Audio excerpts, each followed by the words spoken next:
It's really an honor to be here for this ribbon cutting and I call it the grand reopening ceremony, recognizing the recent renovation here and the expansion of this senior center. I saw it when it was under construction, and I realize that much work goes into these projects and that a lot of people are involved with it. Community leaders, volunteers, staff, everybody, and it's the common goal, which is to improve the opportunity for seniors to remain independent and to have an opportunity for their golden years to in fact be golden. I especially want to thank the Wine Fest committee, and I want to thank Ted Hardy of Teffin Construction, he was the builder, and the staff of the City of Sumter's South Hope Center. It was my understanding that's where the programs were housed during the time of the construction. Before taking this job last year, previous lieutenant governor's resignation, I was a senator from Charleston. I've been there for almost 32 years, had over $500,000 in re-election money, living my political dream. Had become chairman of the Senate Judiciary Committee, which is perhaps the most powerful committee in the South Carolina Senate, and had risen to the president pro tempore, which is the highest elective office in that particular body. And so for me, when the previous lieutenant governor got into trouble, the Constitution says that the president pro tempore is supposed to step up. I could have stepped around it, just resigned as president pro tempore, saved my Senate seat. But oaths of office should be more than just mere phrases of words. You put your left hand on the Bible and you pull your right hand up and swear to Almighty God. You put him in the equation, you better be prepared. So, understanding that, I left the the Senate and became the lieutenant governor. The first day I sat in my office and I said, why me? Why in the history books did this happen to me? I put in, see, in the Senate, everything's by seniority. The longer you stay, the more you get. You get a better window, you get a front row seat, you get a parking spot closer to the staircase and the elevators, all that kind of good stuff. Well, it was the second day that it began to change my life. I asked Mr. Kester to come in and tell me what had I gotten myself into with the Office on Aging. What were they doing? And he painted a picture for me I'll never forget. He told me that the programs had been cut 48% the funding. He told me that we had over 8,000 on the waiting list at the Office on Aging all across South Carolina for critical services like just a meal a day for shut-ins. And then he told me, he said that 1 in 11 seniors across the state are suffering from hunger. It's real. And he went on telling me about over 1/3 lived on Social Security alone and how many people were close to the poverty level and everything. And then he told me this. He said, let me tell you what else is getting ready to happen. There are 912,000 of us. So I'm 65, getting ready next month to hit 66. And so I'm with y'all, I'm on Medicare, the whole works. And he told me, he said, y'all are getting ready to double from 912,000 to over 2 million in the next 15 years. And he said, we don't have a strategic plan in place, but the budget's cut. What are you going to do? Well, the first question in your mind ought to be, why didn't I know? And let me tell you why.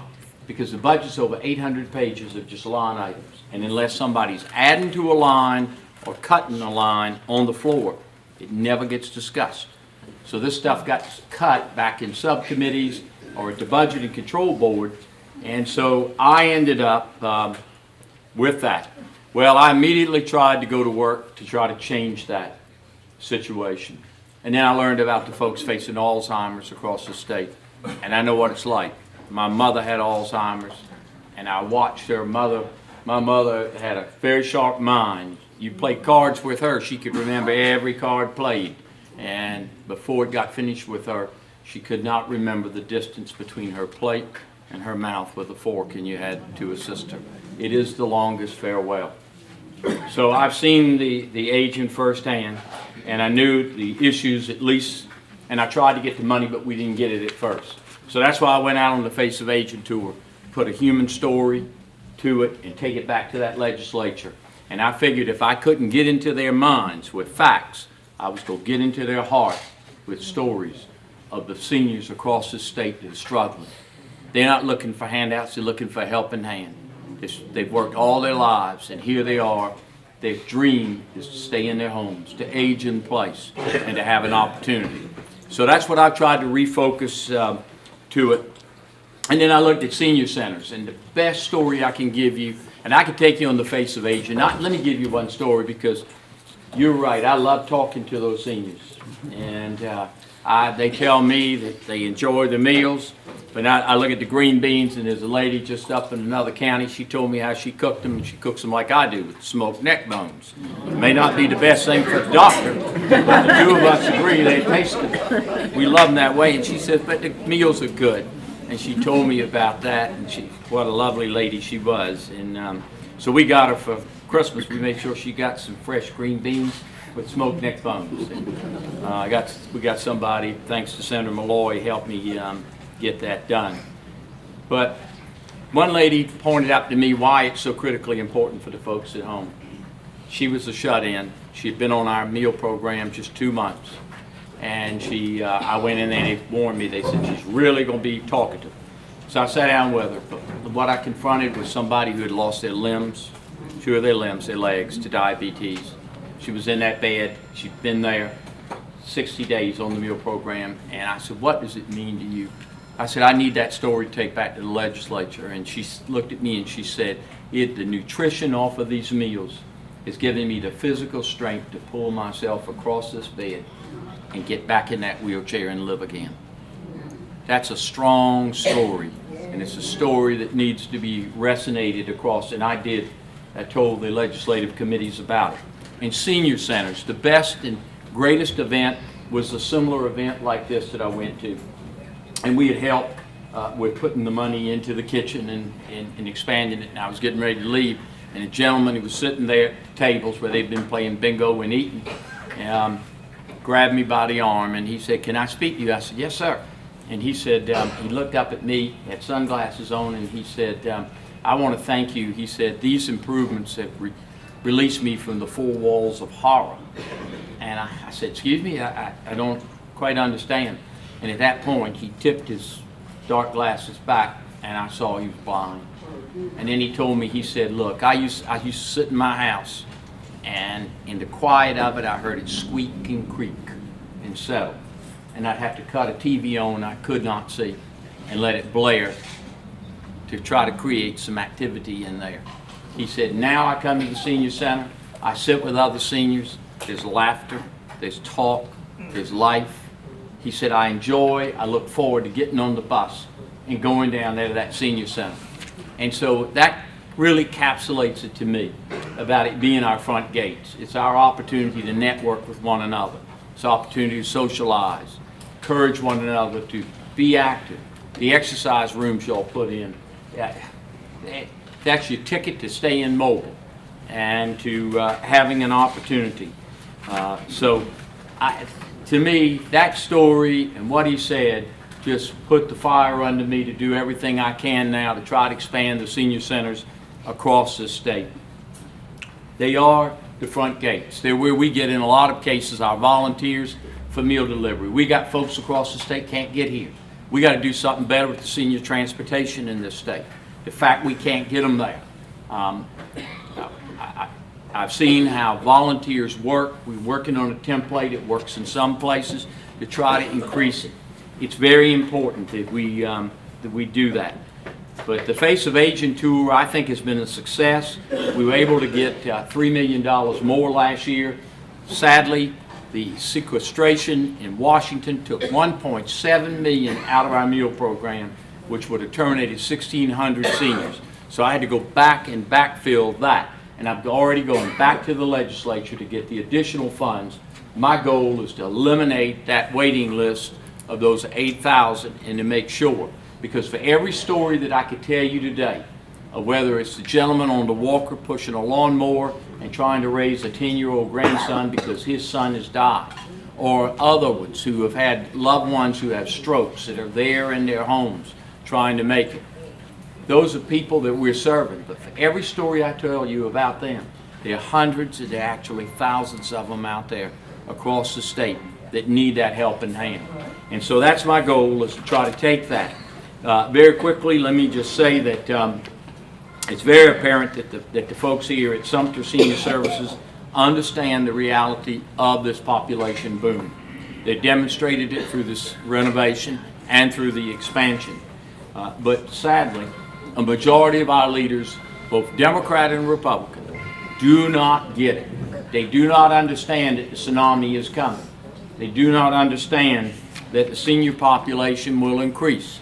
They do not understand that, and let me see if I can try to put this into context so you'll understand it.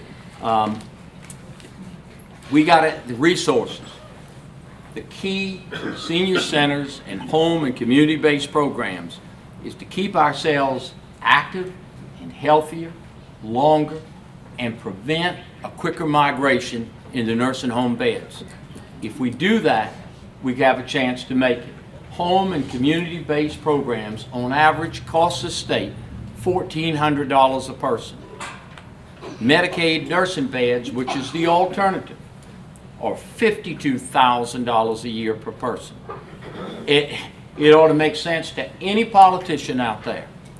It's 40 times cheaper to give people what they want, and particularly what seniors want, the opportunity to stay in their homes and age in place.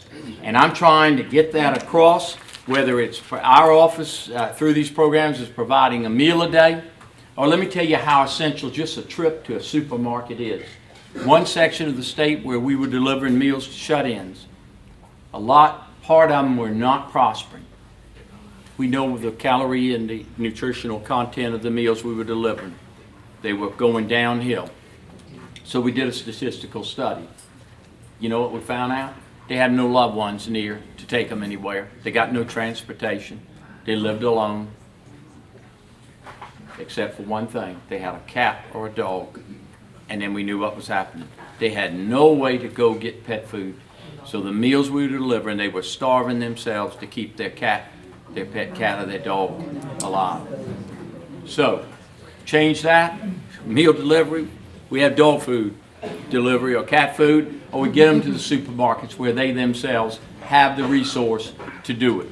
It's the little things like that that I hope you begin to understand make the difference between a person being able to remain independent and sliding down that slope into that Medicaid nursing home. So, our program is about how we keep people from ending up there, giving seniors. I have not met a senior yet that said, please put me on a waiting list so I can get in an institution as soon as possible. They want to stay home. They want to stay in their neighborhoods. That's what it's about. I'll close on this and simply say that one of the most beautiful quotes that I've ever seen in all of the history of mankind was a quote by Sir Winston Churchill when he was talking about life. And he said, you make a living by what you get. You make a life by what you give.